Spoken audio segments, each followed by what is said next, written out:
So here's an interesting phenomenon.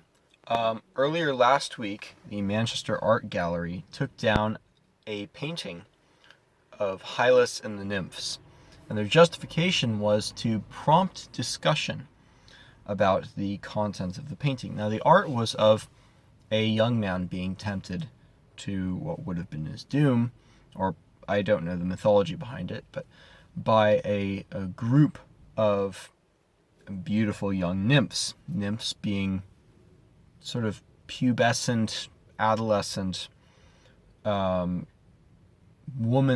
creatures. Many heroes are born of nymphs or marry nymphs in mythology. Attila the Hun did, and a few others. And it depicts these nymphs with exposed breasts in some cases.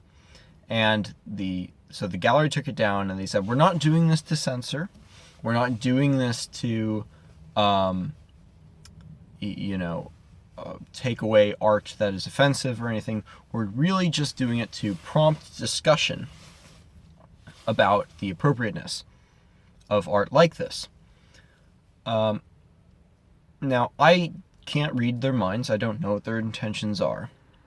But there is the potential of abuse in this argument, and it's a potential that I think people should be aware of.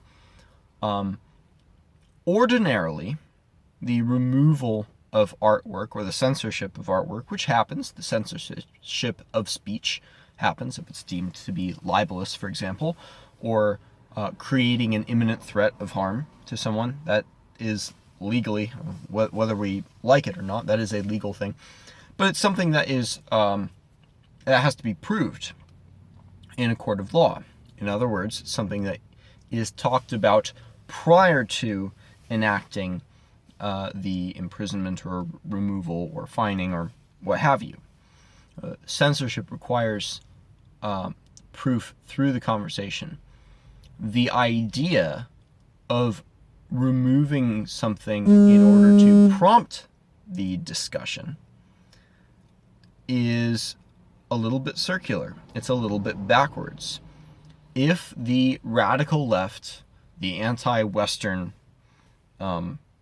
neo-Marxist, post-structuralist left, we mean by this, if they are smart, then we might see them attempting to hijack this argument and use it in other places. We'll take down this monument to generate discussion about the Civil War. So the burden is placed firmly on the shoulders of people who think that is not an appropriate thing to do, because if they object to this, then they're just opposed to discussion and rational conversation about the subject. They're opposed to dialogue. And the legitimacy of the action, which is removing the statue, which is not, or the artwork, which is not expression, is passed over as though it was expression, as though it was demonstrated, or I'm sorry, as though it was a legitimate form of expression that required no justification, explanation. As it applies to art specifically, there's something else that's creepy about it. Art, in its ideal form anyways, is something that tries to capture beauty.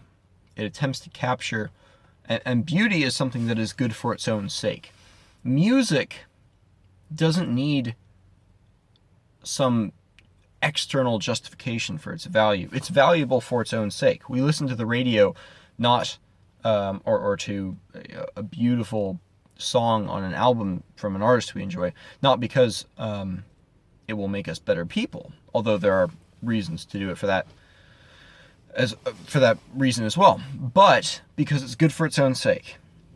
And requiring a justification for art is a slippery, nihilistic slope to take a few inches down on. So that on its own is something to be aware of, but the censorious tactic of, because removing the art is censorship, no matter what they want to say about it. They can say that's not their intent, and that might be true, but whatever their intent is, taking down a piece of art for ideological reasons of any sort, is censorship. It is literally preventing people from seeing or from reading content. So keep an eye out for this Kafka-like shifting of the burden and this circularity where we're just trying to create something by doing the thing that would ordinarily require conversation to justify in the first place. It's a tricky argument, and like I said before, if the left is clever, we'll be seeing a lot more of this. And Manchester Art Gallery might have discovered this by mistake, but I don't think it will be that way for very long. We will see.